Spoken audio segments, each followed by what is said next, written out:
In this video, I will be showing you how to set up a general ledger in Employer on the Go. Depending on the level of access granted by your payroll company, you may or may not have access to all the features discussed in this video.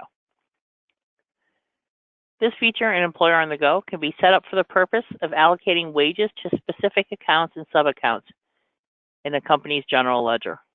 Once set up, you can either get a paper GL report or potentially a Peachtree or QuickBooks export that can be utilized to upload payroll information into your Peachtree or QuickBooks software. Either the paper or the exports of the GL information may be put in the closed payroll package. On the main dashboard page, you'll begin by selecting Company, Setup, General Ledger. Another window will open up. If you click on Add in the bottom right corner, it'll open up the Details tab. So you will need to obtain a chart of accounts from your client with the account number in it, sub-account number, as well as account name. Under Type, is it a vendor account? Is it a tax account? Is it all taxes or a specific type of taxes, such as state? Keep in mind, whatever you select here under Type, such as federal, controls this type modifier down here. I'm going to click on the plus just so you can see the options in type modifier. So if I select federal taxes, the federal tax types are available in type modifier. If I select taxable fringe benefit, any taxable fringe benefits that are set up on the company would be available.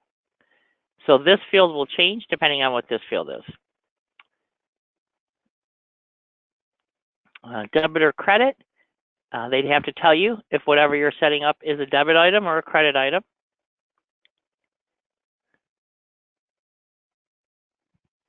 In this QB class, this field is only used if every single thing that you're setting up on this screen belongs to one QuickBooks class.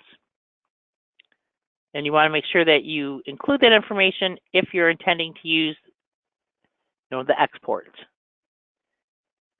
This allocation section, this was actually a custom job, but what it was designed to do is you check the box, use allocation, and you can allocate salary accruals. Some people do this to do costing for their salary accruals. They'll take the total number of days outstanding during the month, for example, if they're producing a monthly GL, and calculate a percentage based on the number of days being paid. And just as a side note, if you do allocate items on the GL, it can cause the GL to be out of balance due to fractions of cents because the system cannot split a penny. And then once you fill out the top portion, you go down into the details area. You have to click on the plus sign here to add a new record. And then depending on what your type is, that will control your type modifier choices. Pay type feeds right from the employee record as to what type of employees are you talking about for this particular setup. Salary people, exempt, salary non-exempt, hourly, etc. These are all feeding right from the employee record. Portion, do I want the system to pick up the company number, the employee number, or both? This all division location department box can be checked if whatever you're setting up applies to all. But if they have multiple divisions, locations, and departments, you can come here and split it out this way. And usually what determines if this is split out or not is how the client's QuickBooks accounts are organized. If they have a separate account for every division, location, department combination, you're going to fill in the QuickBooks IDs here in the detail section versus filling out this one on top if everything on this setup were one QuickBooks account. I'm going to go ahead and cancel out of here so I can show you another feature.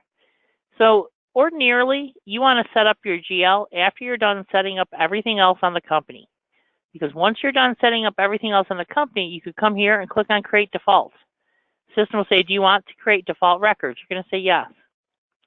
Once you say yes, it'll go into all the pieces of setup that you have created so far for the company, and then create a default GL based on that setup. And you can edit the GL setup that it creates. I'll show you an example of one. Instead of having to start over at the very beginning.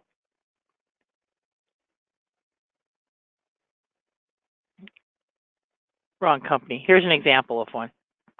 And when I click on, let's see, let's look at Futa. I click on edit. You can see it's filled out the account number, the sub-account, account name, the type, credit or debit, and the detail section. But you can modify it. You can change the account number, sub-account number to whatever it truly is. You could uncheck the all division location department, make changes in here. Just make sure you click this little pencil to edit. And if you want to delete, the X.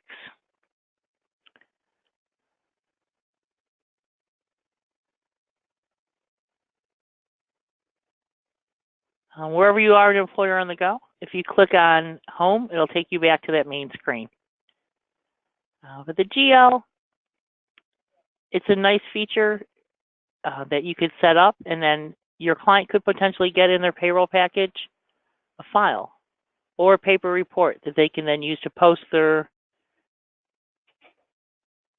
payroll transactions to their QuickBooks or Peachtree software.